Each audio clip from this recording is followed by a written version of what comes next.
comienzo a la siguiente conferencia de este ciclo el que hace 8 años ya, de Jornada de Historia de Espera.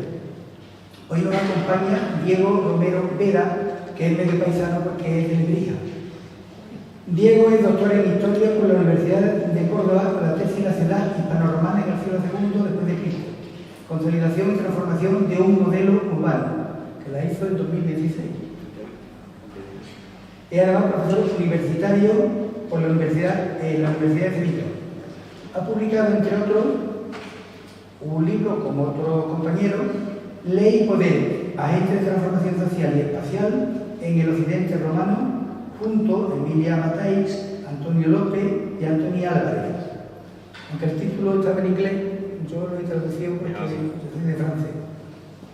Es además coordinador del proyecto de innovación docente Arqueología. Ha tenido estancia por investigación en la Universidad de Dominio, Portugal, o en Florencia, en el Instituto Germánico de Roma, en el Instituto Arqueológico de la Universidad de Coimbra o en Oxford. Tiene ya la acreditación de profesor titular por la ANECA, la Agencia Nacional de Evaluación, Calidad y Acreditación. Está realizando distintos trabajos de historia local en su ciudad, en Lebrija. Hace lo mismo que yo, pero allí. Es actualmente secretario de la revista SPAL de Sevilla, declarada recientemente como la revista científica de historia con mayor índice de impacto a nivel nacional. Y también es secretario de la revista Arqueología Histórica Argentina y Latinoamericana. Tiene distintos artículos sobre historiografía, diversos elementos de topografía urbana de las ciudades hispanas, estamos hablando de época romana, la fase evolutiva de esta a lo largo del siglo II, publicado en revistas de referencia en materia arqueológica como SPAL, Coimbriga, Pirenae, Lucentum o Lactomus. Está incluido como investigador del proyecto franco-canadiense Adopia, que es el acrónimo de Atlas Digital Onomástico de la Península Ibérica Antigua, que está codirigido por los catedráticos Monzón y Navarro Caballero. Es codirector del proyecto Cariza Aurelia y el Valle del Guadalete, que esto ya está más cerca de nosotros, un estudio urbano y regional de la historia urbana antigua en el sur de Andalucía. Es una actividad que está financiada por la Fundación TICE. Es codirector del proyecto general de investigación Cariza Aurelia, Anatomía Urbana, Desarrollo Histórico y Vertebración Territorial de una ciudad romana privilegiada del norte de la provincia de Cádiz, junto a profesores que han estado trabajando también últimamente, como Michael Heiselmann, Janine Lehmann, de las universidades de Colonia y Kiel en Alemania, o de Timon de Haas, de la Universidad de Groningen en Países Bajos. Y el trabajo en eso va a estudiar el yacimiento romano de Cariza Aurelia, entre el proyecto entre los años 2024 y 2029. Es posible que se termine. Es posible llegar a término. Ha publicado junto a Eisenman, a Beltrán Forte, a Lehmann, a Schroeder, un artículo que lo pueden ustedes descargar de internet cuando quieran, que es Cariza Aurelia, resultado de las últimas investigaciones arqueológicas con metodología no invasiva, que lo han hecho en el Archivo Español de Arqueología. Él ha titulado la conferencia de hoy De la Tierra a la Historia, el resultado de la primera y segunda campaña del proyecto Cariza Aurelia, del que nos va a hablar ahora mismo.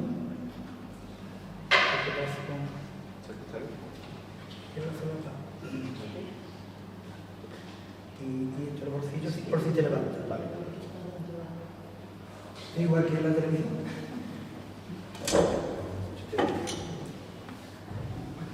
Buenas noches ya.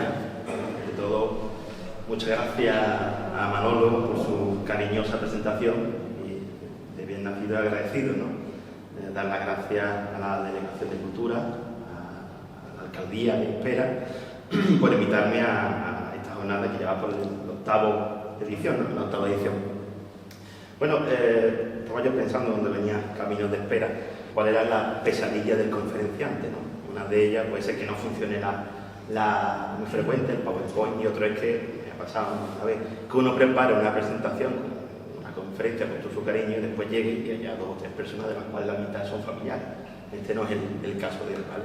Es una cosa la verdad que sorprende el interés que hay de la población local por el patrimonio, por la historia, por la arqueología, y algo que habla mucho del nivel cultural del pueblo y del interés de sus habitantes. Así que me siento muy agradecido de que estén aquí hoy conmigo. Bueno, y sin más dilación, porque creo que tengo como 62 diapositivas, tengo que pasar muy rápido, vamos a hablar obviamente de los resultados de la primera y segunda campaña, ¿no? Pero antes me gustaría poner en valor una cuestión que es importante, ¿no? Pues la divulgación, está relacionado con lo que venimos hacia ahora. La divulgación es una cuestión crucial, ¿no?, para toda la ciencia, entre ellas incluyo a la arqueología. Sirve para poner en valor lo que hacemos, las excavaciones, las prospecciones, toda la metodología arqueológica, la conversión de este registro arqueológico en historia, y el nombre de la conferencia, y también sirve para que la gente, me refiero al público interesado, que los especialistas en la materia, valore aquel diamante en bruto que tenemos, que es Carissa Aurelia. Y solo se valora aquello que se conoce, de forma que nuestro trabajo, aparte de excavar, aparte de publicar, me refiero a publicar en revistas científicas de alto impacto y que llegan a muchos especialistas, tenemos que poner en marcha lo que se llama la cadena de valor en la arqueología. Que nuestro trabajo no solamente sea el trabajo de campo, la excavación en este caso, la publicación y su difusión en foros especializados, en congresos, en revistas, en capítulos de libros, sino que llegue a la población, llegue a vosotros, para que de esa forma conozcáis lo que estamos haciendo y el yacimiento, ¿no?, la historia de Carissa y de los caricienses. Bueno, en lo que respecta a la difusión tenemos varios frentes abiertos. Una de ellas, creo que más de uno que está ahí presente, estuvo en la jornada de puertas abiertas que titulamos Abiertos por Excavación, que tuvo un éxito arrollador, puesto que creo que vinieron, bueno, 70, 80 personas, gente que venían de Cádiz, de Jerez, de Sevilla incluso había algunos que estaban pasando las vacaciones en la costa y se acercó. Creo que el resultado fue excepcional. También las conferencias que estamos haciendo, vemos que hay, la verdad, que bastante público, y también, bueno, pues una forma de difusión es las noticias en medios de comunicación que sirven para difundir pues, los hallazgos, los proyectos. Tenemos que estar también contentos en ese sentido porque pues, se ha hecho eco del trabajo de otros Canal Sur, el país en tirada nacional, también este año me quitaron una hora de programa en La Noche Más Hermosa en Canal Sur Radio, y también una edición de la provincia y diarios de Cádiz, sobre todo. La verdad que pese a no haber encontrado ningún bombazo arqueológico que nos gustaría, pese a ello, pues la verdad que la difusión que está teniendo nuestro proyecto y nuestro trabajo en la prensa es bastante aceptable. Bueno, el proyecto, el cual me honro de codirigir junto a compañeros, pues está desarrollando varios métodos, varias técnicas de investigación arqueológica en Carissa Aurelia y su territorio. Tenemos que hablar por un lado de la prospección arqueológica de superficie, y pongo un par de imágenes, aquí lo podéis ver, algunos justamente ahora mismo se están desarrollando en la segunda campaña. Consiste básicamente en andar por el campo, en metodología, y en hallar cualquier tipo de artefacto que nos hable un poco de las actividades que se desarrollaron en ese espacio en la antigüedad, en este caso en la época romana, aunque no discriminamos el periodo. También tenemos que hablar de la prospección arqueológica de superficie, pero aplicada al propio yacimiento. También nos da información, la prospección física, el georradar, este aparato que vemos ahí que emite, para que nos entendamos, una explicación muy somera por casa, emite onda, y en función del tiempo de respuesta, de retorno, si hay algo, una superficie dura, o sea, de piedra, de hormigón, el rebote es inmediato, mientras que si se pierde y no retorna, es que no hay nada. Y después podemos sacar incluso la forma que tenía, para que nos entendamos, de cómo colocar, y bueno, pues si tiene forma hemisférica, pues es un teatro, si tiene forma, podemos saber incluso, pues se ven, en este caso cuando se aplicaron a Cariza, se veían incluso las columnas de algunas casas, del estilo de algunas casas, así que es muy interesante. También se ha llevado a cabo y se llevará. También se han hecho estudios arqueobotánicos para estudiar pólenes, semillas que nos hablen de las variedades vegetales que había y que se cultivaban en Cariza en época romana y posterior. También estudios paleozoológicos para estudiar los restos óseos de animales principalmente, que nos hablan de las especies que se criaban, de la ganadería y que se consumían en el yacimiento. Y también pues, tenemos que hablar de los análisis de materiales cerámicos, que son importantes para poder determinar las cronologías de los diferentes estratos y bueno, el uso de determinados yacimientos, etc. Y por último también la excavación. Yo en principio me planteé, voy a hablar de todo un poco porque todo tiene su importancia, pero me parecía, cuando empecé a montar la conferencia ya vi que iba por 50 diapositivas y que todavía no había empezado a hablar de la prospección y de la geofísica de superficie, y que me pareció, digamos, que más interesante para el gran público directamente quizás de la excavación. Así que me centraré en la excavación y bueno, pues será muy gráfico, al menos muy divulgativo. Vamos a utilizar palabras comunes, vamos a andar en terminología, jerga científica específica. Iremos como si estuviéramos excavando. La primera superficie iremos hacia abajo. Esto tiene una ventaja, les digo, porque los que tuvieron la suerte de poder ir al abierto por excavación, tuvieron la oportunidad de extraer en el yacimiento, vieron la última fase de excavación. La estructura ya es sumada, pero aquí vamos a ver todo el proceso, ¿de acuerdo? Espero ser, como digo, breve porque tengo muchas diapositivas y mucho más que poder ver, ¿vale? Así que bueno, también tenemos que hablar, antes de entrar en materia, bueno, desde que yo estoy aquí, ¿no? Pero esto, digamos que yo hoy represento a un gran equipo humano, un gran equipo científico, un trabajo colectivo, de proyectos de investigación, en la que están involucradas las universidades de Sevilla, Kiel, Colonia, están todos en Alemania, y también la Universidad de Groningen, en Holanda. En ella hay investigadores, profesores, pero también alumnos que lo pongo en valor porque hay que decirlo, ¿no? Este año en la campaña de verano, si recuerdan el calor que hacía en pleno agosto, y estuvieron allí gente joven, con otras inquietudes, que no son solamente la arqueología, pues invirtiendo sus vacaciones, y con un calor tremendo, y eso habla también de la vocación que tienen estos jóvenes estudiantes. Después también tenemos personal que hemos contratado, que nos auxilia en las labores de estudio de la cerámica, también técnicos de trabajo de campo, que son importantísimos. Por supuesto, la colaboración del ayuntamiento es básica, crucial. En este caso, el espera, también el bono, en este caso el espera nos facilita el catering y el almuerzo, es muy importante, y sobre todo cualquier tipo de ayuda, desde una escalera, un martillo, un pico, lo que sea. La verdad es que cada cosa que se le ha pedido, al menos al ayuntamiento de espera, la respuesta es inmediata, y buena suerte también contar con su colaboración. En este caso también tenemos que hablar del Museo Arqueológico de Espera, la colaboración es muy fluida, también cualquier cosa que se le demanda, en el momento nos la facilitan. De hecho, actualmente almacenamos allí muchos de los utensilios que utilizamos para las labores de investigación, pico, carretilla, pero también algo tan importante como la cerámica, que se está estudiando allí mismo. Y por último, no me quiero olvidar también en este parque también incluidos los propietarios de la finca. En el caso de Cariza es un bien intercultural, tiene la máxima catalogación, la máxima protección patrimonial, pero se encuentra dentro de una propiedad agrícola privada. Sin el permiso del propietario sería imposible hacer este estudio. Lo mismo ocurre en el caso de Perilla. Si su propietario no nos dejara pasar, pues no podríamos hacer ningún tipo de estudio, en este caso de prospección superficial del territorio. Digamos que si alguna de esas patas se cae, el edificio no se mantiene en pie. Así que, como digo, es un trabajo colectivo y todos estos elementos son importantísimos para que se desarrolle el proyecto.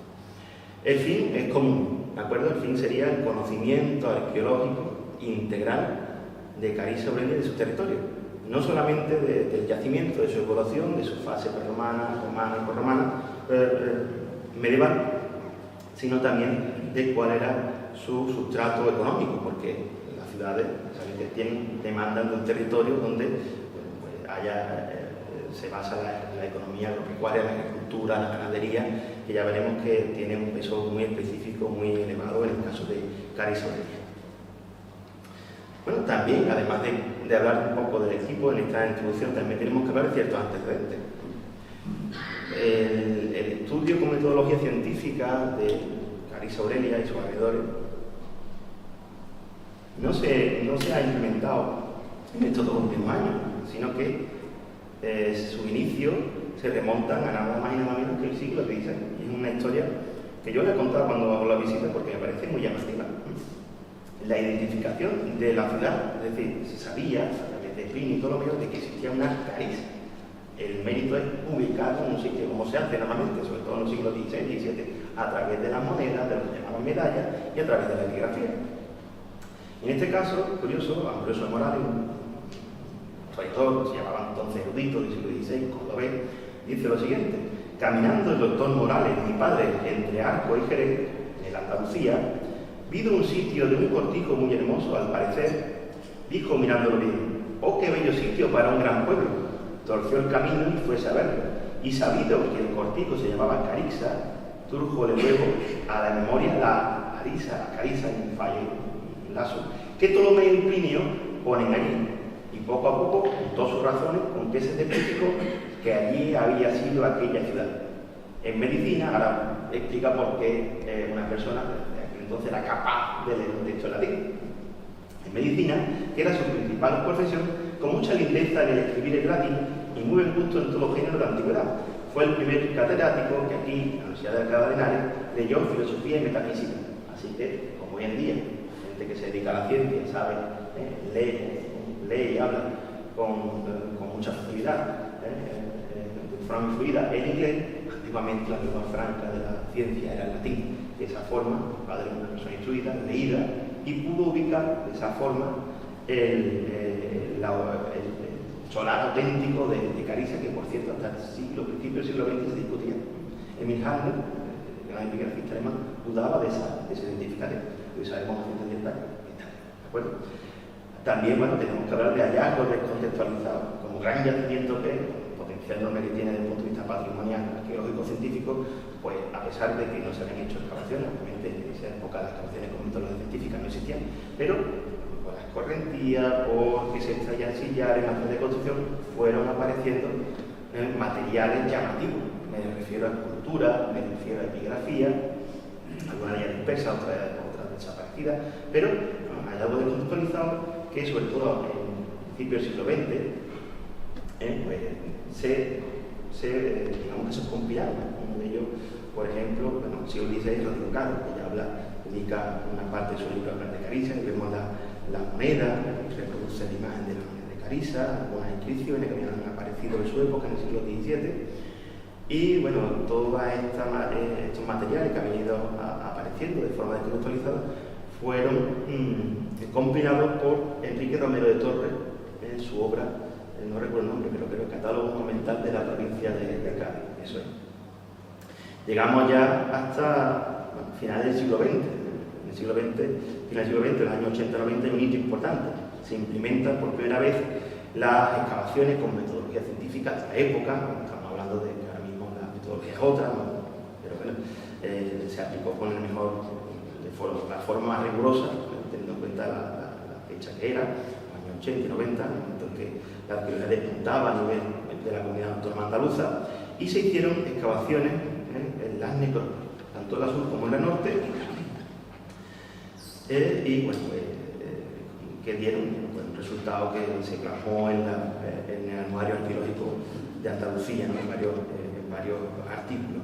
Y finalmente llegamos hasta un proyecto general de investigación que trató parcialmente el yacimiento de Carissa. Ese PGI, el proyecto general de investigación, fue dirigido por mi colega, mi maestro, ¿no? El profesor Beltrán Forte, que también es codirector del proyecto. De ahí pasamos a la prospección geofísica. El robo del retrato de Antonia Minor, procedente de Carissa, que se conserva en Porno, llamó la atención, que se halló después también en una exposición en Alemania llamó la atención de la prensa alemana, de cómo había sido posible que de Brno, del Ayuntamiento de Brno, pasara a Alemania, ¿no? Fue el tránsito para que el origen de aquella pieza se blanqueara y se vendiera en el mercado de las antigüedades lícito, ¿no? Una historia que no viene ahora al caso. Se da cuenta de que esa estructura tan clarísima, en el contexto no de Hispania, sino de todo el Imperio Romano, se encontraba allí, da la voz del alma, lo recupera, aparece en la noticia y finalmente llama la atención que ese retrato tan raro proviniera de un yacimiento del que no se conocía prácticamente nada, que no se había estudiado nunca, al menos en interior, con metodología científica arqueológica. Y hay un proyecto en Cierne, se pone en contacto con él, y pues, él me involucra en este proyecto. Se hace una primera prospección geofísica, una actividad arqueológica puntual, para ver qué es lo que hay justamente en el subsuelo. Los resultados son brillantes porque, después lo mostraremos, porque ya lo conocen varios de ustedes, prácticamente todo el viario urbano, todas las murallas aparecen. Así que se plantea, ¿por qué no continuar esa investigación? Haciendo un proyecto,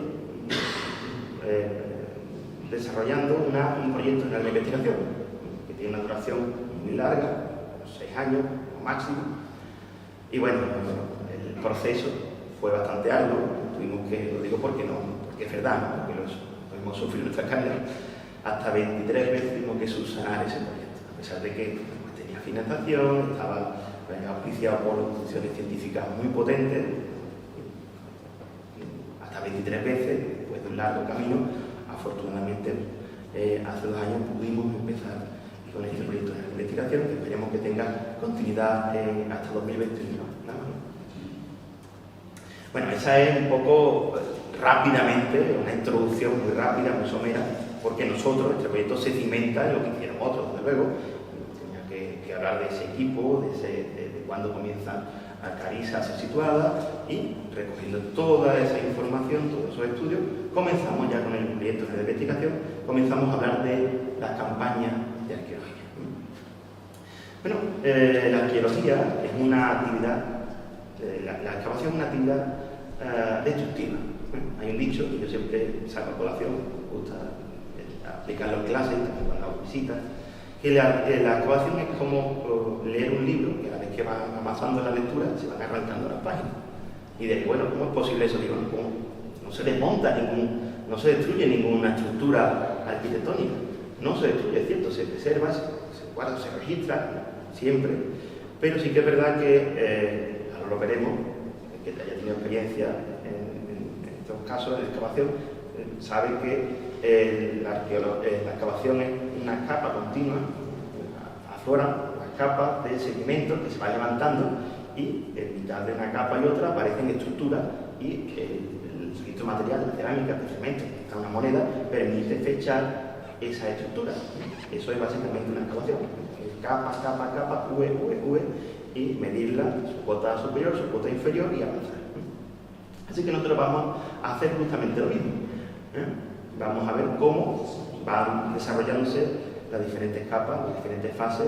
Vamos a ver cómo se va descendiendo hasta llegar a la cuota final, el momento en que se abandona, ya sea porque no tenemos más capacidad de seguir excavando o porque hemos hallado el nivel geológico, la tierra de la roca madre, o bien porque hay un traumatismo, en algún caso.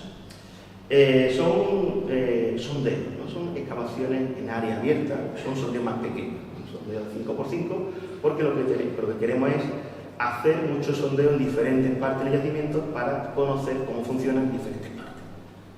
La actividad de la excavación, como digo, es destructiva, pero aparte de ser destructiva, pues lleva una inversión de dinero importante, una inversión de dinero, de que tiene que venir del extranjero, tiene que pagar un billete de avión, en muchos casos, material, o sea, tiene un coste elevado. Y aparte, pues el tiempo es finito, tenemos 6 años, pero además normalmente estamos trabajando, damos clases, todo el año tenemos que venir en verano a una fecha en la que tengamos disponibilidad, ponerse de acuerdo con la gente es muy complicado, así que tenemos que maximizar tanto el tiempo como los recursos, que son finitos. Así que planteamos pequeñas excavaciones, sondeos de 5 por 5 metros. Bueno, el primero, el sondeo 1, del 1 al 6, se plantea en la plataforma forense. Ya saben ustedes dónde se encuentra esos contrafuertes tan famosos. Allí, en principio, ese sector se llama Acrópolis, sector aterrazado, foro, en definitiva, no puede ser otra cosa. En la plataforma forense, un aterrazamiento artificial creado por los romanos. Hay mucha gente que piensa, que desconoce la historia del yacimiento y piensa que ese es el punto más alto del yacimiento. No, el punto más alto, natural, digamos, está a la derecha, está aquí. Esta terraza es completamente artificial. Se hizo a través de construcción, a través de opuscamentillos, a través de esos contrafuertes que están sosteniendo toda esa plataforma en la que lo lógico sería pensar que habría seguramente una basílica, un patio al aire libre porticado y la curia y todas las instituciones de gobierno que harían falta en una ciudad privilegiada como era el caso de Caliza. En la parte superior, como estoy seguro que saben la mayor parte de ustedes, habría un templo de altura que sería visible desde kilómetros y kilómetros a la redonda. ¿Qué hace Roma? Utiliza el lenguaje arquitectónico para hablar como una forma de poder. Bueno, el objetivo ¿cuál era? El sondeo, claramente, documentar el foro. El foro es el espacio donde cabe esperar que haya más elementos monumentales, epigrafía, escultura, decoración arquitectónica. Ya el sitio, en principio, de forma coloquial, más goloso para un arqueólogo. Bueno, ¿qué nos encontramos en la primera capa? Pues por supuesto, material cerámico que procede de la parte superior, pero conforme profundizamos encontramos material de derrumbe de la terraza superior. Aquí vemos estos machones, estos machones formarían una especie de caja que formarían una especie de encofrado a su vez, un encofrado, y tendría un núcleo, ese núcleo se recubriría con arena, con cascote cimentado, compactado, para sostener la primera cimentación de ese gran templo del que desgraciadamente no conocemos prácticamente nada. Cuando se abandona, seguramente por causas naturales, acaba derrumbándose y todos esos polos, esos fragmentos de canto acaban en toda la plataforma de foro. Ahí ven ustedes, y normalmente los cantos más gruesos acaban en la parte más cercana a la terraza superior y los más finos acaban en esta parte. Y a continuación encontramos un elemento que no esperábamos, un muro, pues un muro tampoco con mucha monumentalidad, sería un muro de mampuestos de caliza, seguramente reaprovechado de esos poros que caen de la superficie de la terraza superior, que se han trabado con barro, que no tiene ningún tipo de recubrimiento y que no tiene ni siquiera zapata ni cimentación. La anchura parece coincidir con el codo Masasi, que es una unidad de medida, una metrología propia de la época califal, por lo tanto, seguramente corresponde a la época califal. Se trata de un edificio califal que tenía un suelo de ladrillo, muy mal documentado, apenas se pudo documentar, y eso nos da pie a pensar que la terraza del foro fue ocupada por diversos edificios de época califal y almohade. Hay una fuerte preocupación que no esperábamos, esta es la primera evidencia, ya veremos luego. Avanzamos, ¿y qué nos encontramos? Podemos documentar mejor el lateral del muro, y lo que encontramos son rellenos que proceden de arriba, rellenos en lo que pues hay también entre capas de tierra, capas de sedimento, muchos fragmentos de piedra, también hay elementos romanos del expolio que se produjo en esa zona en época tardoantigua y medieval. Hay escombros, téculas, fragmentos de pavimento, caliza milítica, como la que servía para pavimentar las calles. Ahí vemos este sillar con ese agujero para ponerlo a través de las pinzas, ponerlo en obra. El caso es que llegamos hasta una profundidad considerable y no pudimos documentar nada del foro, ni siquiera su destrucción o su cimentación. Es muy frecuente en los foros que se encuentren caleras, hornos de cal en los que se cortan elementos de decoración arquitectónica, escultura, epigrafía hecha en mármol, y allí con la acción del fuego se convierte en cal que se utiliza en la construcción para para cubrir pavimento, allí no hay nada. Bueno, ni siquiera elementos directos de cimentación, de robo, nada. O sea, es una incógnita. ¿Qué había ocurrido con el fuego? No lo sabemos. El caso es que bueno, los resultados del sondeo fueron modestos. No vamos a engañarnos, fueron modestos. Esperábamos encontrar pues, epigrafía, decoración arquitectónica, escultura, y no apareció nada. Pasamos a hablar del sondeo 2. El sondeo 2 está justamente en el área norte de la terraza superior, una zona muy interesante que corresponde a la parte natural más elevada del yacimiento. Digo natural porque la parte artificial sería la del foro, como hemos dicho, y esta sería la cota superior del yacimiento en época prerromana.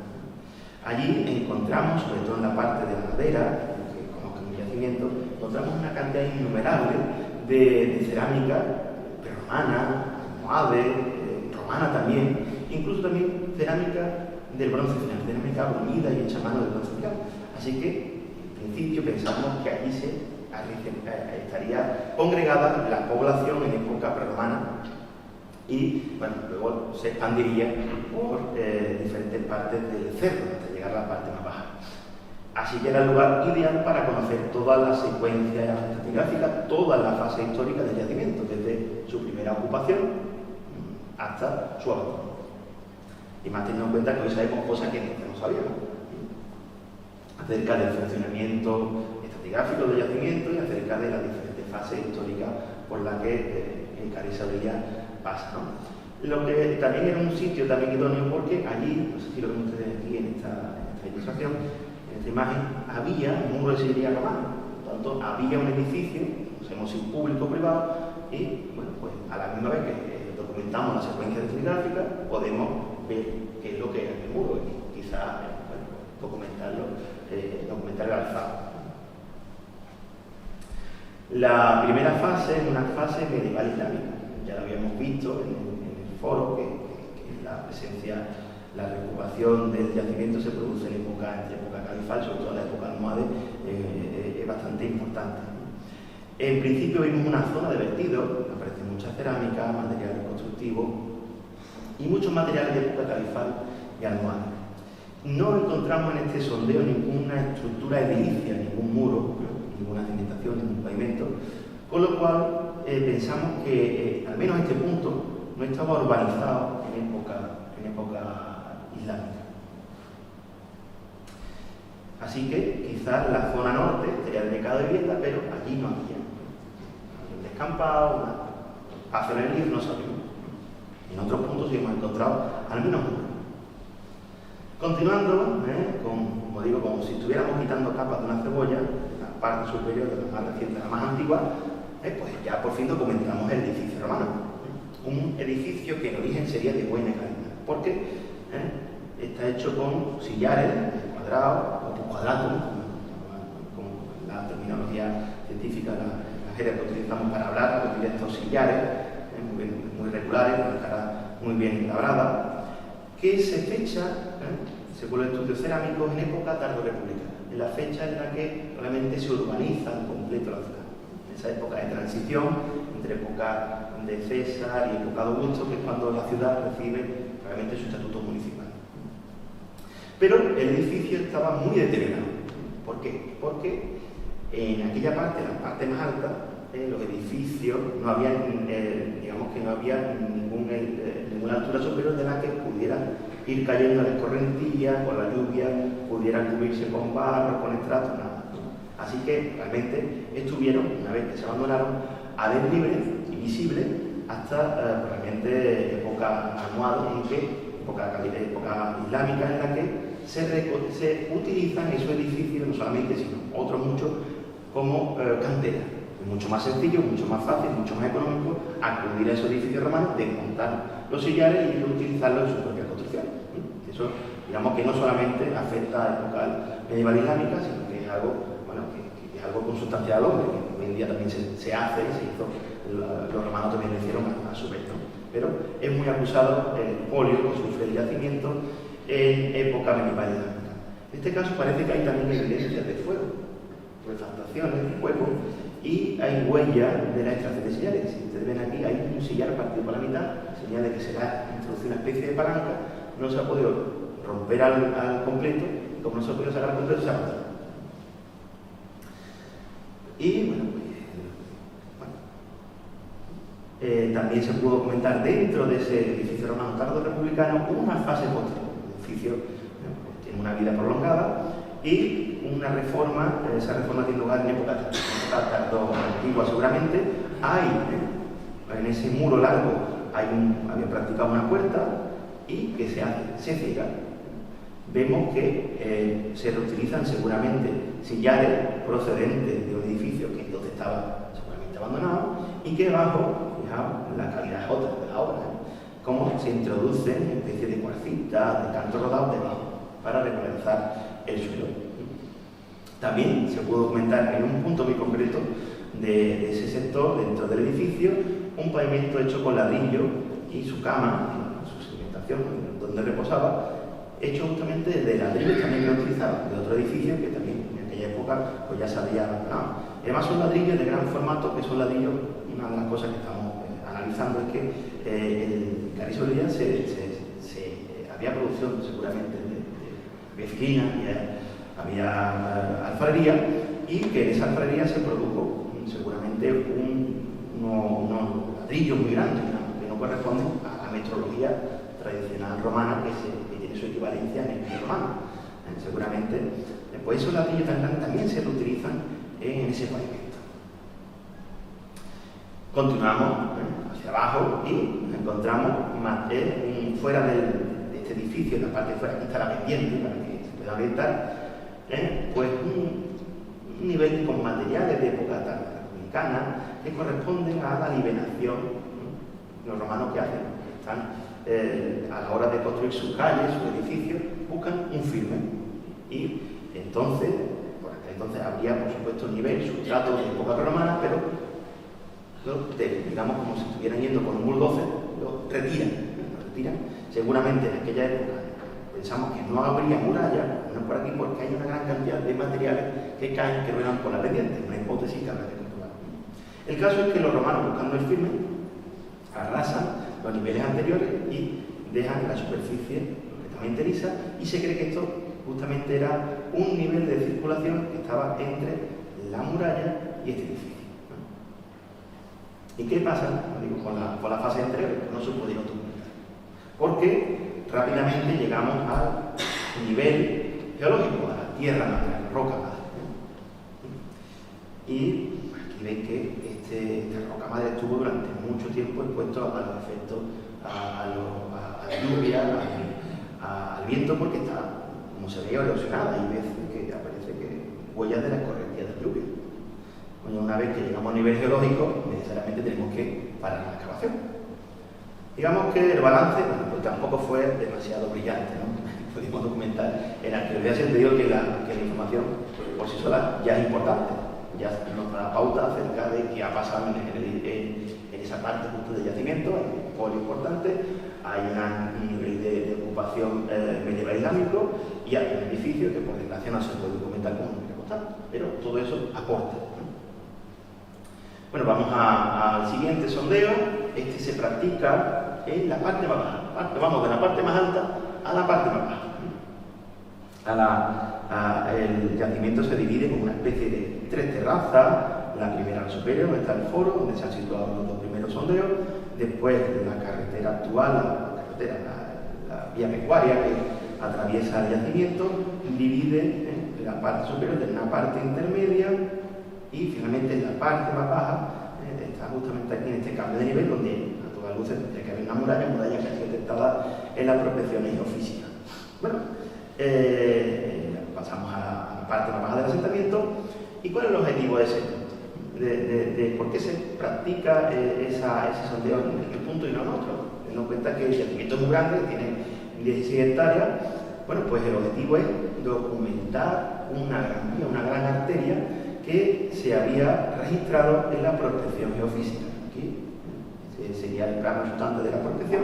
Vemos que hay una gran vía, una vía principal que desciende y que va desde la puerta norte hasta la puerta sur, una de las dos puertas que tenía en ese lateral de la ciudad, y digamos que tendría que ser una calle bastante importante, además de ver cómo era el foro, en qué estado se conservaba, además de ver la secuencia epigráfica, se planteó inicialmente documentar esta gran arteria.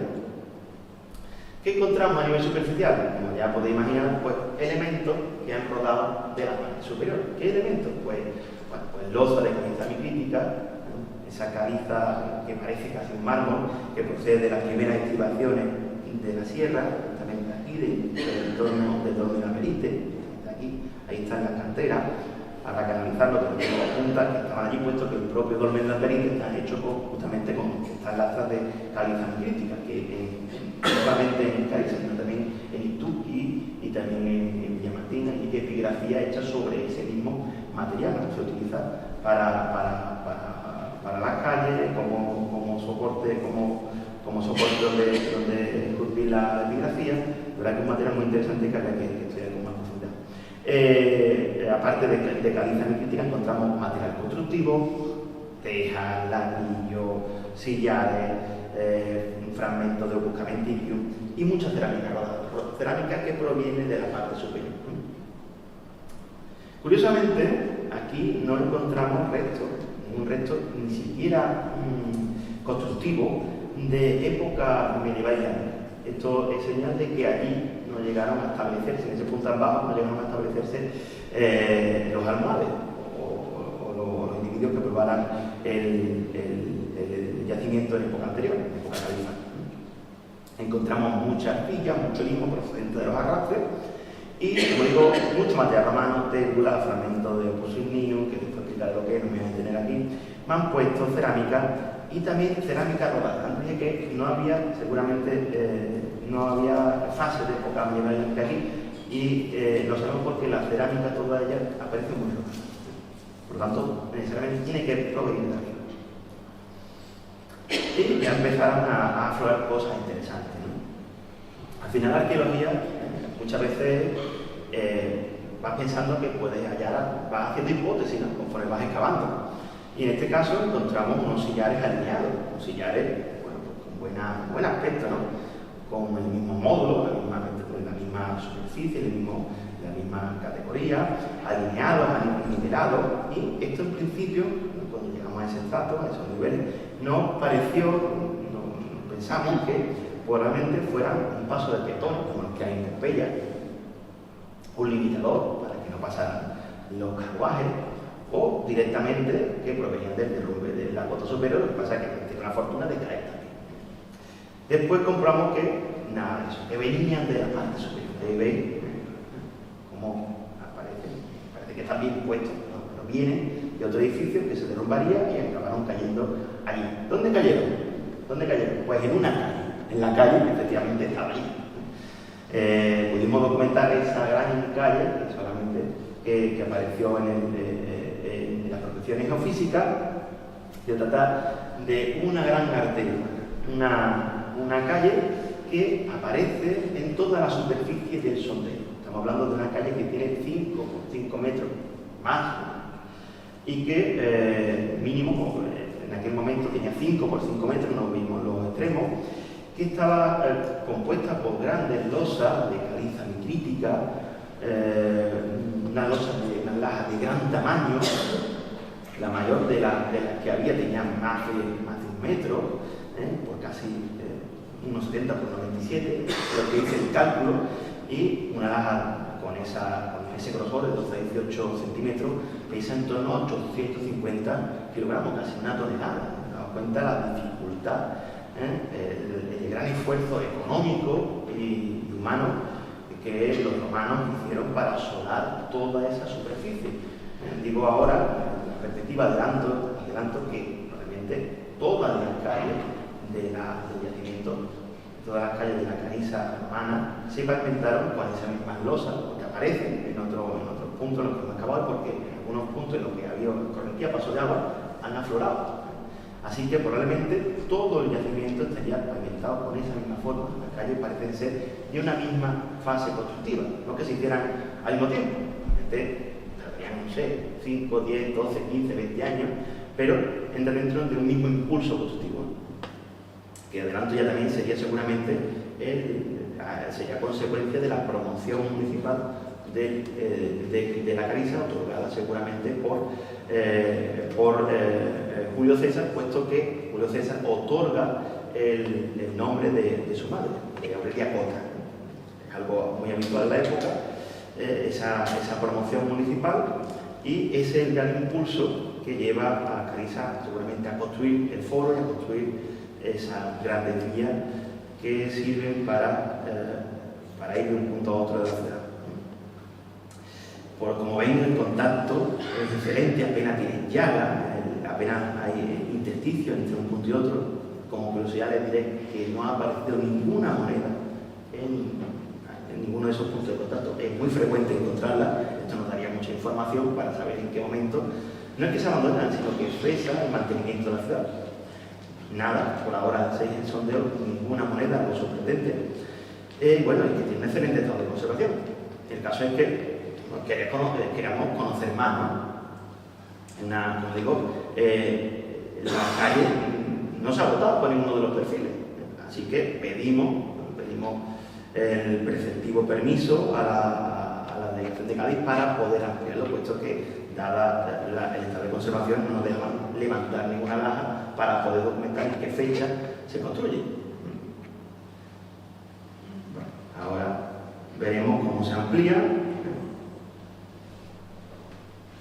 Vemos que nos dejan practicar otro sondeo paralelo al lado, y allí tampoco se agota la calle. Imaginaos la amplitud que tiene, ¿no? Pero antes de hablar de eso, tenemos que hablar también de otras pequeñas cuestiones relacionadas con la calle, como, bueno, pues que la calle parece que estuvo poco tiempo en funcionamiento. ¿Cómo sabemos que estuvo poco tiempo en funcionamiento? Porque apenas tiene huellas de carro, huellas de rodada, apenas tiene reparaciones. Sí tiene una, que ven cómo es, se pierde esta pieza y directamente se mete en pequeños mampuestos, también hechos de caliza metrística, aparejados con barro y metidos a presión. De esa forma, cuando pasaba un carro, pues no notaba el base. Pero esa es la única. Cuando es frecuente, cuando las calles tienen mucho tránsito, es frecuente que la misma laja de piedra se desmonte y se le dé otra orientación. Entonces se le da la vuelta, de forma que, por ejemplo, si van ustedes al área arqueológica de Morería, en Mérida, ven que allí aparecen ruedas de restos de pasar los carros, rodadas, pero están puestas de diferentes formas. Y una locura, bueno, ¿qué explicación tiene esto? Es que se levantaron, se reutilizaron después y se pusieron con diferentes orientaciones. En este caso, nada de eso. Están intactas, casi como si se hubiera acabado de construir, y eso nos da pie a pensar que ese sector de la ciudad fue abandonado rápidamente. Es una hipótesis que deberá de aquilatarse, deberá de comprobarse en un futuro, pero todo apunta a que sería así. También tuvimos la oportunidad de documentar en una esquinita de ese sondeo un sector de un edificio, una esquina de un edificio construido con sillares y que tenía dentro un pavimento de ladrillo. Bueno, el edificio originalmente pues sería de buena calidad, pero acabó siendo arrasado, sabemos por qué, a finales del siglo I después de Cristo. El caso es que el edificio necesariamente tenía que ser un edificio importante. No sabemos a qué se dedicaría, cuál sería su finalidad, pero el lugar a mí me parece privilegiado para construir, por ejemplo, una taberna, un local comercial, un sitio de tránsito, ¿no? Que mejor lugar que ese. Y además, no lo he comentado, ese punto donde se excavó coincide con el encuentro, no solamente con la calle, sino hay otra calle transversal que desciende desde la parte del foro, así que esa esquina sería privilegiada. Tiene un punto ideal para un edificio comercial, pero no sabemos a qué se destinaría. Sí que apareció allí una cosa muy simpática, que es un dado, es el mismo, lo que pasa es que he puesto dos imágenes muy pequeñitos, un dado hecho de hueso, ya veis que tiene apenas 1 centímetro, y tiene ahí un hecho dado todavía. Los romanos pues, eran muy dados al juego, y es la segunda evidencia del juego de Carisa Aurelia, porque en la parte superior aparece también una una ficha que se hacía, una cerámica que se partía, una vasija, y se hacía aprovechando la propia cerámica, se quitaba la esquina, y al final se acababa obteniendo una ficha. Esa es la segunda evidencia del juego en camisa. También en aquel punto había un robo, un sillar que había sido robado, seguramente de época tardía, de antigüedad, islámica, no sé. El caso es que había una pieza, una laja que faltaba, y esto es muy interesante, porque nos abría una ventana a la cariza peruana. No se había podido documentar en la parte superior, pero el hecho de que faltara allí nos daba pie a excavar en ese punto y ver si allí había continuidad, había otra secuencia epigráfica que nos documentara la cariza de época inmediatamente anterior a la conquista romana. Y justamente, fijaos, al final este es la oquedad, el punto que podemos excavar. Tiene creo que aproximadamente 1,5 metros, 1 metro, y llegamos hasta una profundidad de creo que 1,30 m o 1,20 m. El caso es que espacios mínimos, ustedes ven, pero como digo, fue muy interesante lo que se encontró allí, y puede dar fe de ello Paloma, nuestra ceramóloga, porque se encontró allí abundante cerámica tustestánea, cerámica que se retrotrae hasta el siglo III a.C. También restos de material constructivo y muchos restos de consumo de animales. Y esto es muy interesante porque es la primera vez que se documentaba una secuencia de época prerromana dentro de ella. Una ventana abierta a la cariza de época prerromana. Y lo que hemos podido saber a raíz de escalar ese punto tan pequeño es algo que tiene mucha trascendencia histórica. Sabemos que en época prerromana pues se habitan las cimas de las montañas, la cima de los promontorios, porque desde allí se puede controlar visualmente el territorio, el dominio visual, y también porque estas cimas ofrecen una protección natural. Aparte de esa protección natural de una ladera escarpada, pues había seguramente algún tipo de defensa complementaria artificial, una muralla, un bastión. Pero el caso es que pensábamos que toda la cariza prerromana estaba situada en la plataforma superior. También os he comentado que antes comenté que había también cerámica por aquí en superficie, con lo cual esa era la hipótesis inicial, pero hoy en día, a través de esa excavación, a través de esa mínima ventana a la cariza prerromana, sabemos que la población de época romana llegaba hasta este punto tan bajo. O sea que la cariza romana era una población mucho más amplia, con una superficie mucho más grande de la que pensábamos que tenía inicialmente, lo cual eso tiene su cierta trascendencia histórica. Y además pensamos una hipótesis que es difícil contestar debido a que el espacio es mínimo, pero realmente se trata de una calle, un nivel en el que lo que se hace es que los vertidos se aplanan, se aplastan, se compactan, y probablemente sería una calle que los romanos lo que hacen es utilizar el mismo viario, ampliarlo seguramente, monumentalizarlo con esas lajas, pero el viario de Cariza Aurelia probablemente sea mucho más. Se retrotrae probablemente al siglo III cuando no antes. Esto es muy interesante, como digo, es una mínima ventana, pero que nos da unas posibilidades de análisis histórico tremendo. Bueno, nos quedamos en la ampliación del sondeo, y bueno, pudimos, gracias a ese sondeo, a esa ampliación, tener más detalles de esa calle. Pudimos documentar, pues queríamos documentar si qué anchura tenía y si tenía algún tipo de infraestructura asociada. Cloaca, pórtico, acerado, porque esa calle principal, común, en el mundo romano común, que las calles principales tengan columnas que forman una viguería que soporta sobre un techo que sirve para que la gente pueda andar en verano, no le dé el sol, y en invierno no le dé la lluvia, ¿no? cuando llueve. Así que una calle de esa principal, para que tuviera ese equipamiento urbanístico. El caso es que ampliamos, se amplió otros 5 metros, creo que 4 metros de ancho, y no pudimos documentar al completo la anchura de la calle, así que es más ancha de estos 7 metros, una calle de verdad monumental. Lo que sí pudimos ver es que hacía una ligera curva adaptándose a la orografía natural del emplazamiento de Carisa. Ahí ven ustedes cómo hace esta curva, si quieren se lo muestro en el plano de la proyección geofísica.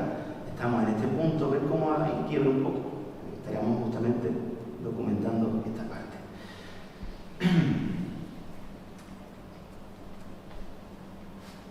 Y también pudimos registrar que en un margen de la calle no había ni edificio, ni había acerado, ni había pórtico. Lo que encontramos es directamente la cimentación, la cama que sostiene la laja de piedra. Esto es llamativo.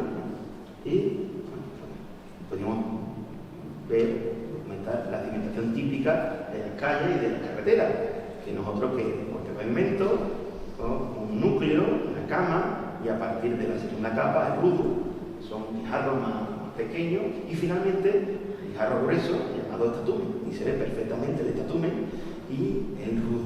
Y esta capa de base de cama, que se llama núcleo, una anomalía. Sabemos que puede haber otros puntos. En ese punto no había documentado nada. No sabemos si es que no se llegó a edificar ese punto, no lo sabemos, una incógnita. También es verdad que el rasante, fíjense ustedes, está a 20 centímetros de la superficie actual. Quizá ha podido ser desmontado, no lo sabemos. Una incógnita la que resolviendo en próximas intervenciones. Y pasamos a la campaña de 2025. Quedan todavía 3 sondeos, vamos a ir rápido porque llevamos ya casi una hora de que empezó la conferencia, de que empezó la presentación. En este sondeo número 4 se plantea en el área superior de la ciudad. En aquel punto los sondeos geofísicos arrojaron la información de que había una pequeña calle asociada realmente a un edificio turístico. Ese punto veis que, como que decía antes, que incluso se puede ver el patio de la casa, se puede ver el estilo, el atrio, aquí se ven las columnas, pues allá había una casa y una pequeña calle.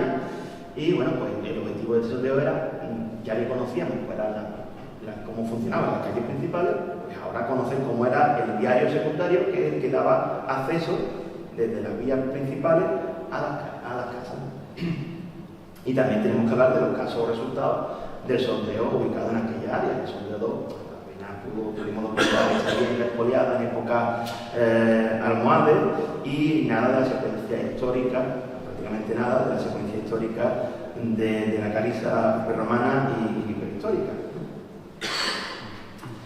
Bueno, pues lo que encontramos en aquel punto es una capa superficial con materiales de diferentes colores, cerámica mezclada, materiales constructivos. Pasamos a la siguiente fase, encontramos ya la fase almohada. Y antes dije que en otro punto, en el sondeo 2, pues no había evidencia de ningún tipo de construcción, de ningún tipo de estructura edilicia. Aquí sí hay. Aquí hay un pequeño murito que probablemente se apoya directamente en el romano, utilice como cimentación, es algo. Eso nos sirve para saber que en aquel punto sí había algún tipo de vivienda o de casa, de edificio, el sitio sí estaba poblado, y además encontramos muchas fosas de saqueo de material romano. En época almohade, en época califal, en época islámica, lo que se hace es directamente se acude a los edificios antiguos que seguramente aflorarían a la superficie, se desmontan y se van, esa actividad de robo al final acaba creando esa especie de círculo, hueco que ven en pantalla. Una vez que se extraen los materiales, los sillares, lo que se hace es que el espacio, a raíz de los vertidos, de la propia vida, de la propia actividad humana, se van nivelando.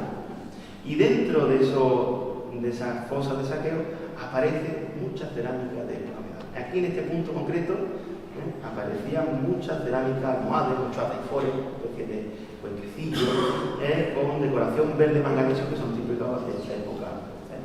Estos ejemplares que os presento no son de allí, pero para que sepamos más o menos de qué tipo de material estamos hablando. Igual, de la misma calidad, de la misma superficie, de la misma puesta en obra tan buena como la que se documentó en la parte más de la ciudad. En este caso es un callejón muy pequeño, un callejón aquí no se conservan las calles, pero imaginen ustedes que aquí hubiera una casa y aquí otra, sería un callejón mínimo. En este caso no se ha documentado cerrado ninguno, serviría para de acceso a las casas y tampoco tiene reparación. Exactamente igual, diferentes formatos, diferente finalidad, pero al fin y al cabo la misma técnica constructiva. Seguramente también habría que situarla, su construcción, entre finales del siglo I y principios del siglo II. Ese cambio de era que podemos atribuir seguramente al impulso, este impulso urbanístico, monumentalizador, habría que atribuirlo seguramente a la conversión en municipio de la ciudad.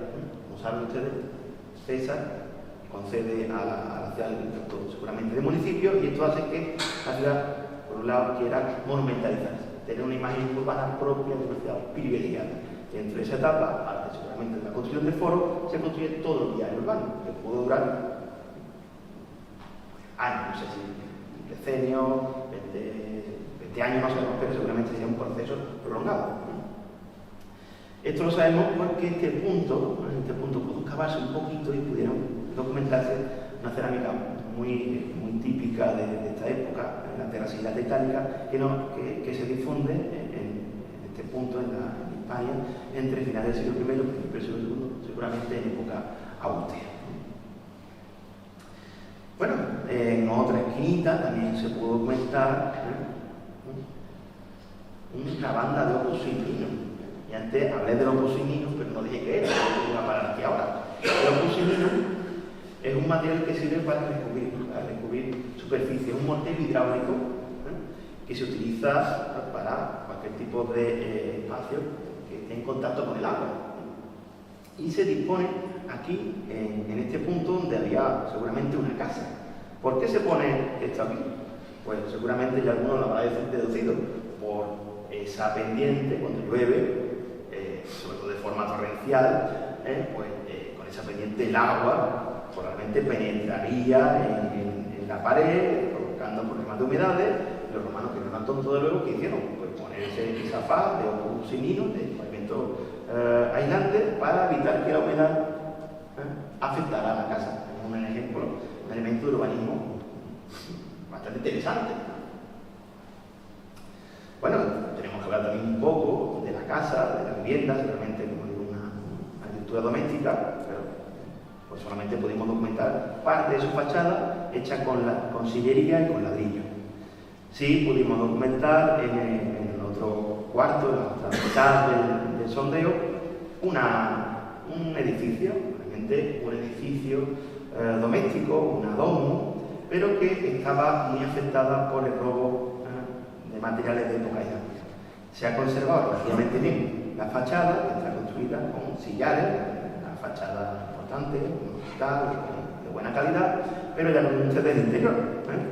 El interior pues está prácticamente arrasado debido a esa actividad posterior de reaprovechamiento de materiales constructivos.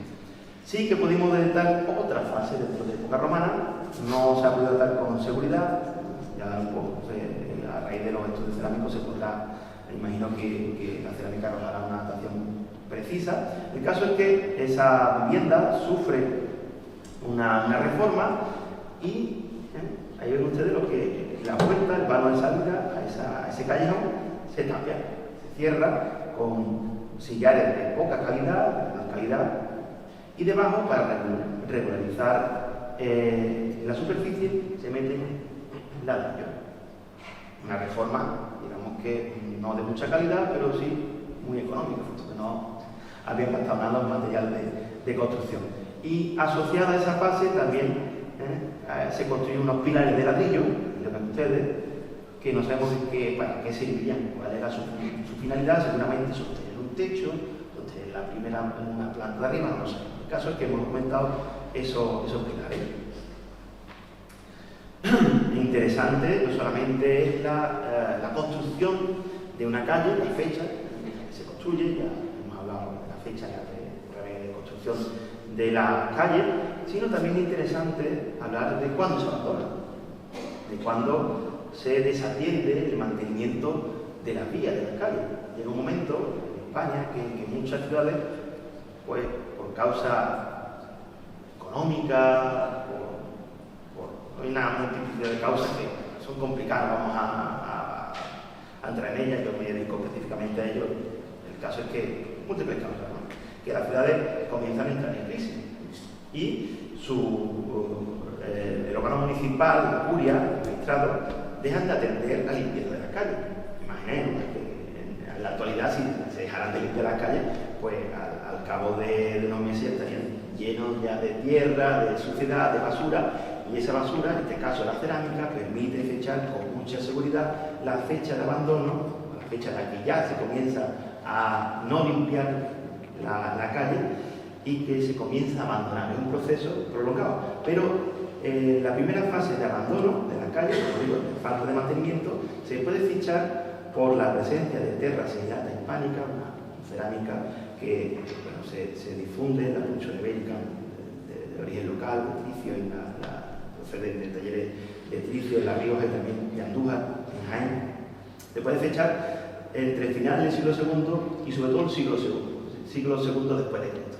Yo me decanto por pensar que seguramente estemos hablando para fechar de este proceso del siglo II, probablemente de finales. El caso es que no se han encontrado terra sigillata africana, que es la siguiente variedad de cerámica que está en boga a finales del siglo II y principios del siglo III. Y por tanto, esto nos da pie a pensar que Carissa tiene una fase de explosión, una fase constructiva muy importante, pero que rápidamente entra en crisis. Al cabo de un siglo, ya la ciudad comienza a abandonarse. Y no es algo puntual, porque no solamente se abandona ese punto, sino que si ustedes recuerdan que el otro edificio también se abandona en época, el edificio de la calle también se abandona a finales del siglo I. En este caso se puede llevar un poco más tarde, finales del siglo II, mediados del siglo II, pero el caso es que es una fecha muy temprana. El caso es que realmente también Carissa se ve aquejada por una crisis urbana prematura. Habría que estudiar cuáles son las causas, pero es algo muy llamativo desde el punto de vista histórico que esta ciudad, que conoció un florecimiento tan importante, se abandone al cabo de 2 siglos, o muy tarde. Bueno, pasamos ya al penúltimo sondeo, el sondeo 5, situado también en la parte de arriba. En este caso hemos sido muy tozudos, digamos que ahora con la perspectiva parece que nos hemos equivocado un poco en situar todos los sondeos en esa parte superior, porque no han dado buenos resultados. El caso es que este también se plantea en el área superior de la ciudad, en la terraza superior, pero en el extremo noroeste, cerca de una torre prerromana que hay allí, muy interesante, que probablemente se reutiliza en época romana, en el trazado de la muralla romana. ¿Y cuál es el objetivo? El objetivo era documentar la muralla, un equipamiento urbano de primer nivel, que Carissa tuvo que tener, porque necesariamente aparece en diferentes partes, se documenta en la protección geofísica y también aparece a nivel de superficie en otros puntos de la ciudad. El nivel superficial que encontramos, eso lo pueden imaginar ustedes, mezcla de materiales constructivos, de cerámica, de todas las tecnologías, incluido también incluso de época, ¿no?, de la historia final. Y por supuesto también aquí evidencia el saqueo y de la destrucción del edificio. Y en este punto concreto parece que hay incluso restos de la prueba agrícola. Yo no sé si alguno lo presenta, me lo podrá comentar después, si sabemos si esa parte de Carissa fue o se intentó poner en explotación agrícola en algún momento. El caso es que vemos aquí en las piedras, los sillares, como aparecen dañados, por el paso parece que es de material, un sillaje agrícola. No lo sabemos, pero parece que sí. Bueno, como era previsible ya, encontramos en la fase almohade, y aquí también se ha encontrado un muro de un edificio indeterminado, no sabemos si vivienda. El caso es que hay evidencias de construcción, claramente de casa. Ese punto del área superior de la ciudad sí estaría habitado, sí estaría urbanizado en época almohade. Y, por supuesto, también, como era de esperar, muchas fosas de saqueo. La constante reaprovechamiento del material romano de esos edificios que probablemente estarían a la vista y que directamente se desmontan. En este punto se encontraron hasta 7 fosas de saqueo.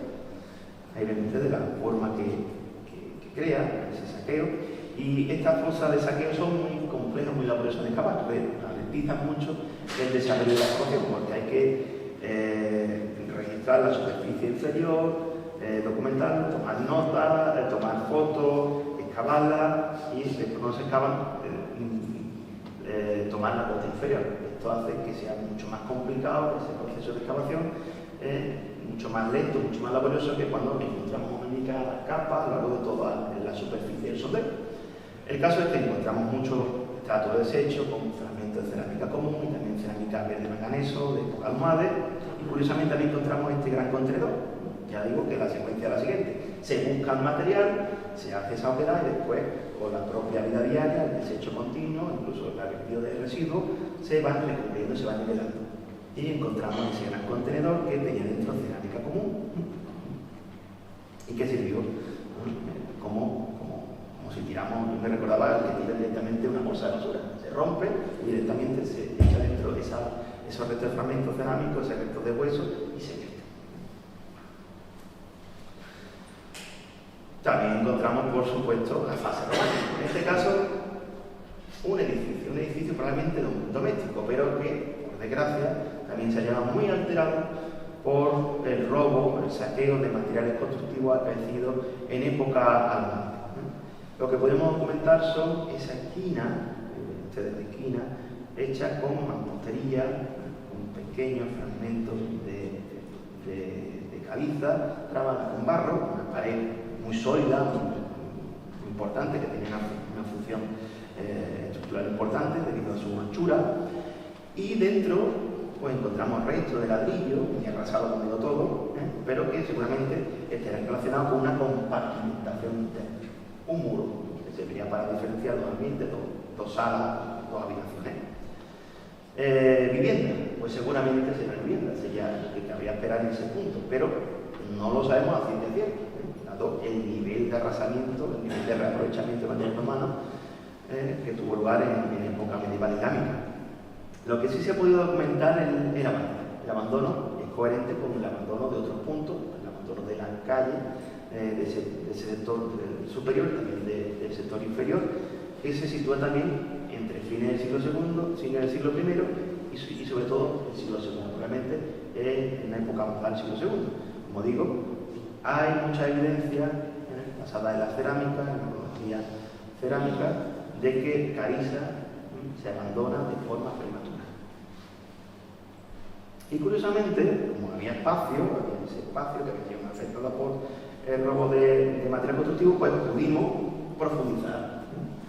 Y bueno, pues tiene un metrito, no sé cuánto será exactamente, pero más o menos un metro, y pues comimos, ¿no? Y además estaba ya, digamos que en prácticamente los dos últimos días de excavación, así que aprovechamos para continuar excavando y encontramos un nivel interesante, un nivel mínimo por su superficie, pero interesante, porque en él encontramos cerámica correspondiente, cerámica hecha a mano, cerámica con decoración bruñida, que pues, puede ser tanto de calcolítico como de bronce fino. Digamos que hay que afinar la cronología dentro de las próximas campañas de estudio de materiales, pues se podrá determinar con seguridad, pero el caso es que la primera secuencia estratigráfica en la que permite documentar niveles de época de la prehistoria reciente. Es decir, Carissa, en día Carissa, se puede decir a ciencia cierta que Carissa está habitada, más que habitada, está poblada, hay gente que vive allí, no que fuera una ciudad, pero sí que hay poblamiento que se retrotrae como mínimo al siglo IX a.C. Una fecha muy reciente, digamos que se puede hablar, podemos decir que es uno de las ciudades más antiguas de Andalucía, de la península ibérica. Se cuenta que Roma, al menos de forma mítica, fue fundada en el siglo VIII, y que como muy tarde se fecha en el siglo, por cerámica y por estratigrafía, en el siglo IX, del siglo IX y VIII. Podemos decir que Carissa Aurelia es incluso más antigua que Roma, que no es poco, ¿no? Así que, bueno, pues fue una mínima ventana a la Carissa de época de la prehistoria reciente, pero fue muy interesante, puesto que pudimos documentar que ya Carissa está poblada, habitada en esa fecha tan remota. ¿Y la muralla? Dirán ustedes, ¿y la muralla? ¿Qué vamos a buscar? ¿Dónde está la muralla? Pues la muralla no se pudo documentar porque pinchamos en un lugar erróneo. La muralla sin duda tiene que estar, que estar, no cabe duda que tiene que estar allí, pero había que buscarlo más en el exterior. Así que el resultado fue discreto. Siempre digo yo que en arqueología la información es información y es interesante porque nos permite conocer cómo funciona el yacimiento, etapas de medieval islámica, cuando se abandonó el yacimiento, que había de una vivienda importante, en que incluso el yacimiento fue habitada en época de la Prehistoria reciente, pero nosotros veníamos buscando la muralla y no se podía documentar. Para las próximas intervenciones buscaremos documentarla en otros puntos. Y bueno, pasamos ya al último sondeo, el sondeo 6. Un sondeo situado en la plataforma solar forense, antes, en la fase en 2024, justamente abrimos aquí el sondeo, pinchamos aquí y ahora vamos a situar el sondeo justamente al lado de la pesca rocosa, intentando documentar, como quiera que fuera, algo del foro, un elemento estructural arquitectónico del foro. Ese era el objetivo, documentar el foro, puesto que todos los esfuerzos fueron vanos para poder documentar que no ya el foro directamente, sino qué había pasado, si había sido desmontado, si se había reutilizado, algo, ¿no? Que nos diera alguna mínima información. Bueno, aquí ven ustedes, donde se sitúa el sondeo, pegadito a esa pared rocosa, que ha sido tallada artificialmente para regularizar la pared, y bueno, vemos cómo vemos los cantos que provienen de la parte superior. Aquí vemos la pared caída, la pared in situ, y cómo esos bolos, esos cantos, una vez que colapsa ese muro superior que contenía el templo, acaban cayendo sobre la plataforma inmediatamente inferior. Y conforme empezamos a excavar otro muro islámico, en fin, nos recordaba un poco a la situación del año pasado, ¿no? Una fosa de saqueo, un muro, un edificio probablemente almohade, un muro que van puestos, trabajados en barro, son elementos constructivos que se reutilizan, de los propios que van cayendo de la plataforma del templo. Y lo que es llamativo, lo que nos llamó la atención es que en ese muro no hubiera ningún elemento arquitectónico, ningún elemento de un material prácticamente noble, me refiero a una columna, a un sillar, a un elemento de mano de época romana. Cuando se encuentran un edificio reaprovechado de época medieval, construido justamente encima de una ciudad romana, encima de un foro, lo normal es que se aproveche el material que se tiene más a mano. Y vimos que el material que se aprovecha no es de calidad. Esto nos llamó la atención, ¿no? Nos puso un poco en la pista de lo que pasó. Lo pudimos documentar después. Bueno, encontramos rellenos por de arriba, cascotes que han caído, limos, tierra, fragmentos de decoración arquitectónica, esto es muy interesante, que proceden de la parte de arriba. La parte de arriba estaba la intemperie y seguramente fue reaprovechado no ya en época medieval islámica, sino seguramente en época tardía, inicios de la época medieval. Y la única forma de documentar lo que había arriba es encontrando lo que ha caído por la pendiente. Así que encontramos un fragmento de decoración arquitectónica, de moldura hecha en mármol, muchas cerámicas almohades y también cerámica y material constructivo de suelo. Imaginaos la altura que tendría esa acrópolis, ese lugar donde descansaba el templo, que ha sido capaz de rellenar todo ese cuerpo que estamos excavando. Ahora verán ustedes el proceso de excavación hasta dónde llegamos. Así que documentamos relleno más relleno. Esto todo se baja a pico y pala, todo es artesanal, con el calor que hacía, una ola de calor tremenda. Ahí vemos como parte del equipo excavando, la arena, el sedimento que se trae, que se vuelca allí, que al final se convirtió en una pequeña montaña.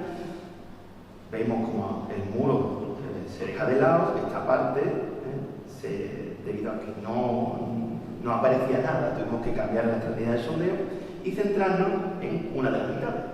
En esta mitad, más allá del muro, pues seguíamos encontrando sedimento y más sedimento, y al final decidimos centrarnos en justamente la mitad de ese sector para ver qué ocurría con el foro. Teníamos que documentarlo, costase lo que costase. Pues nada, otro muro de época, en este caso probablemente califal, un muro de menor anchura, de menor calidad constructiva, pero que curiosamente otra vez pues no tenía ningún material romano de calidad, ni sillares ni decoración arquitectónica. Esto es llamativo, esto es curioso, esto no suele ser gratuito, no suele ser aleatorio. Y había que documentar qué había ocurrido con el foro, así que seguimos documentando más capas de relleno. Lo que yo decía, imaginaos la cantidad de la altura que tendría esta plataforma en la que estaba el templo, que ha sido capaz de rellenar todo ese hueco. Esto tiene 3,5 metros hacia abajo. Ahí vemos cómo ya el espacio era mínimo y además era cargado, ¿no? Porque se podía, el muro era fuerte, pero cuando se descarna, cuando se quita la arena que lo compacta, los sedimentos que lo compactan, pues es posible que pueda derrumbarse, era peligroso incluso. Así que ustedes, a la compañera alemana, a mí también, como bueno, la altura, la profundidad, la cota a la que estamos cavando, bien los pies, y bien donde estoy metido en ese agujero. Y finalmente, el último día de la excavación, a la una, aparece el foro. El último día de trabajo, suele decir a la hora, si aparece algo, lo más interesante va a aparecer el último día, y efectivamente, después de 2 sondeos que tuvieron que dejar prácticamente muy imposible, y después de ya de la frustración de no poder saber qué había ocurrido con ese foro, si estaba allí, si lo habían desmontado, si había lo que fuera, pero teníamos que saberlo. Por el último día, 3,5 metros de la rasante actual, 3,5 metros de este punto, imaginaos, todo lleno todo colmatado con relleno del foro de la plataforma superior, encontramos una capa con abundantes restos de tierra. Los incendios, para los arqueólogos, los incendios y los eventos traumáticos son muy interesantes para los arqueólogos. El evento traumático más conocido en la antigüedad es Pompeya, ¿no? El hecho de que Pompeya, el Vesubio erupcionase, hizo que prácticamente Pompeya y la ciudad de Vesuviana se encapsularan, se quedaran preservadas. En este caso no es lo mismo, un incendio, pero cuando ocurre un incendio normalmente se caen las paredes, colapsa, y con suerte, después no se vuelve a reutilizar ningún material de los que había allí, o ningún elemento de los que había allí. Bueno, el caso es que documentamos a nivel de incendio, ven ustedes ahí carbones, restos de incendio, y justamente debajo una ventanita al foro de época romana, el foro de Carisa. Que encontramos un poco nada, ¿no? Apenas tiene 1 metro, bueno, pero ahí ven ustedes, bueno, pues que hay un enlosado de caliza crítica y que es el enlosado del foro, toda luz no puede ser otra cosa, ¿no? Y bueno, pues aparentemente se encuentra en estado de conservación, que sería seguramente una plaza al aire libre que estaría por el del pórtico, sería un sector central de esa plaza, y bueno, pues pensamos que está sellado, el foro que está sellado por el derrumbe de la plataforma superior. Es decir, el arranque del segundo muro que documentamos está a 1,5 metros del inicio del muro, que está construido a 1,5 metros del nivel del foro. Pensamos que el foro se incendia, se abandona, colapsan las paredes, los elementos se caen sobre sí y la plataforma superior también colapsa y todos esos sedimentos que hemos visto, que hemos documentado, acaban tapando. Y que cuando en época medieval islámica llegan y nuevamente se repuebla Carisa, que no llegaron más conocimientos, que no se ve que estaba allí debajo y toquemos madera, ojalá esté bien conservado. Esa es una hipótesis inicial, habrá que comprobarla, pero la verdad es que tenemos indicios, tenemos apoyo suficiente como para pensar que probablemente se conserve. Obviamente, las siguientes campañas de excavación, pues un objetivo primordial sería documentar el foro y nos dimos cuenta que, como digo, pensamos que puede conservarse en buen estado. Así que estamos por lo menos los 2 años excavando en el foro, haciendo sondeos sin ningún tipo de resultado. Bueno, aquí llega, ya hemos ocupado la hora que tenía, yo por lo menos 1 hora más o menos no quiero hablar, ya hemos ocupado la hora, pasado casi 60 diapositivas, hemos visto cómo se desarrolla una excavación de lo más reciente a lo más antiguo, y bueno, tenemos que hablar un poco de las conclusiones, ¿no? ¿Para qué han servido estas intervenciones? No solamente las excavaciones, sino toda la intervención, la protección geofísica, la protección superficial del territorio, ¿para qué han servido? Pues obviamente han supuesto un avance considerable en el conocimiento de Cariz Aurelia, no solamente del propio yacimiento, sino del territorio. ¿Qué podemos decir? Muy brevemente, telegráficamente, porque es tarde ya, ¿qué podemos decir del urbanismo? Pues hoy sabemos a ciencia cierta que el urbanismo de Cariza no es un urbanismo típico del mundo romano. Ustedes sabrán ya que el urbanismo típico del mundo romano es ortogonal, son dos calles, varias calles paralelas y perpendiculares, en cuyo centro, desde el humano y el carro, se encuentra, al menos de forma teórica, el foro. Esto no ocurre así en el caso de Cariza. En el caso de Cariza, el viario parece heredado de época romana y se adapta a la curva de nivel, a la topografía complicada en la que se sitúa el yacimiento. Obviamente se conocen, sobre todo muy bien, relativamente bien, los yacimientos hispano-romanos con ese urbanismo ortogonal. Pero este tipo de yacimientos, este tipo de urbanismo, este tipo de ciudades, se conocen mucho peor.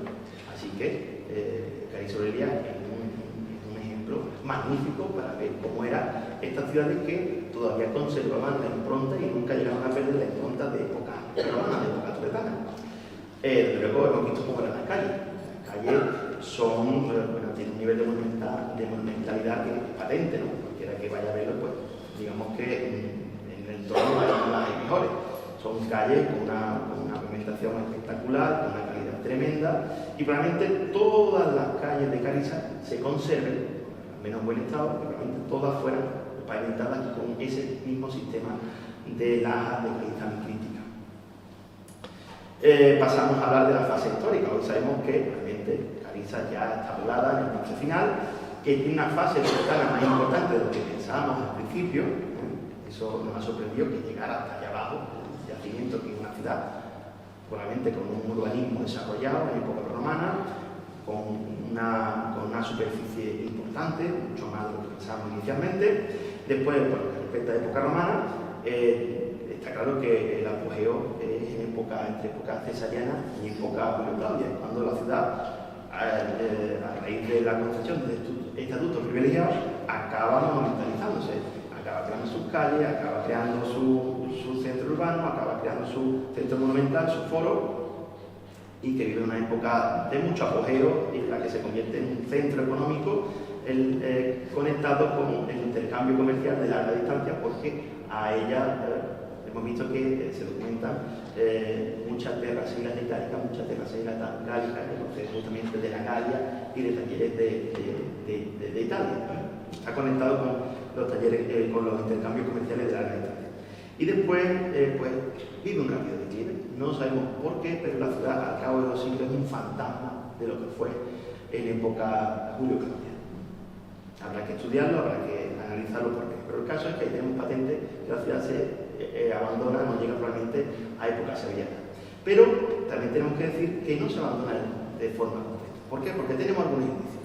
Porque en el contexto de Cariza, sobre todo en el cortijo cercano, no recuerdo exactamente cuál, han aparecido algunos ladrillos que tienen una inscripción cristiana y un crismón. Normalmente se piensa que se utilizan en edificios cristianos, en templos, y además tenemos una epígrafe de época visigoda que se reutiliza, se toma de Cariza y se lleva, se utiliza como mampuesto en la fachada de la parroquia de Bono. Ahí se alude a una dedicación, por ejemplo, la dedicación de una iglesia en la que se lleva una reliquia. Esa inscripción es sin duda del siglo VII, del obispo Epimenio, seguro, de época visigoda. Esto nos da a pensar que la ciudad, aunque muy contraída, una población muy residual, la llega a perderse. Y ya en época medieval islámica sorprende esa preocupación, sobre todo muy fuerte, esa fase muy fuerte entre la califa y época almohade, en la que se depredan, se reutilizan mucho material de época romana, de esos edificios que prácticamente aflorarían, sería visible, al menos en la parte superior, y ya después en la época medieval se abandona el yacimiento y sabemos que se está aprovechando como cantera prácticamente muchos días, prácticamente los años 80, que empieza ya su recuperación científica y patrimonial. También podemos hablar un poco de la base económica. decíamos que a Galicia llega cerámica de Lugo, cerámica producida muy lejos, en Italia, en la Galia. Digamos que está conectado con el comercio de larga distancia, y también sabemos que la agricultura, como es obvio, era una de sus bases económicas. En la protección arqueológica de superficie se han documentado muchísimas villas, muchísimos cortijos, para que nos entendamos, de la época. Y también en la protección digamos que se ha desarrollado justamente fuera de las murallas, aparte de muchas evidencias de necrópolis, de tumbas, también se han encontrado evidencias de escoria de hierro, lo cual nos lleva a pensar que había también talleres metalúrgicos de procesamiento de metal, y también es obvio que existe un taller alfarero, porque se han encontrado fallos de cocción, fallos de cochura, y también una barra de separación, una barrita de cerámica arcilla que servían para separar diferentes producciones de cerámica cuando se encendía el horno. Así que no hay duda que en Cariza hubo filinas. Y por último, también sorprende la ganadería. ¿Por qué digo la ganadería? Porque tanto en contexto arqueológico, en esas excavaciones, como en la prospección arqueológica de superficie que se llevó a cabo en el yacimiento, han aparecido muchas pesas de telar y muchas fusayolas, sirven para meterse en el uso, para que sea más fácil tejer. Seguramente estén en relación con la producción de lana, de textil, de tejido, y probablemente la ganadería sería una de las bases económicas más importantes de Cariza. De hecho, muy cerca de Pera, muy cerca de Cariza, bueno, pues tenemos una feria ganadera de Villamartín que, según tengo entendido, es la más antigua de toda Andalucía. Esta zona de monte bajo sería muy apta para la ganadería.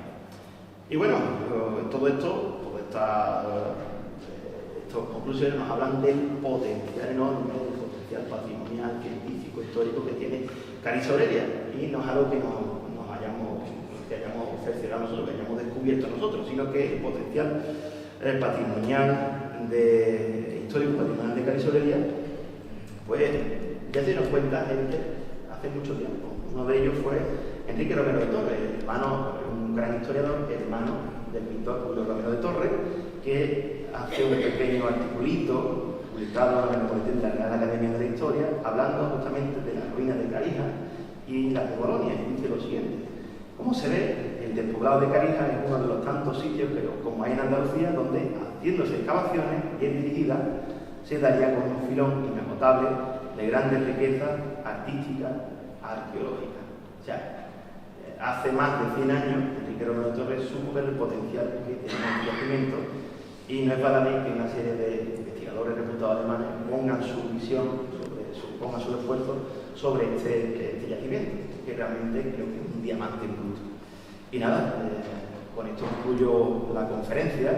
Esperemos que este proyecto pueda seguir desarrollándose, no solamente con patrocinios de la Fundación Thyssen, patrocinio, la ayuda, la colaboración del Ayuntamiento, sino también con el empuje de todos ustedes, puesto que Cariza Aurelia, si es de alguien, es de la gente de Espera y de Bueno. Así que muchas gracias por vuestra atención.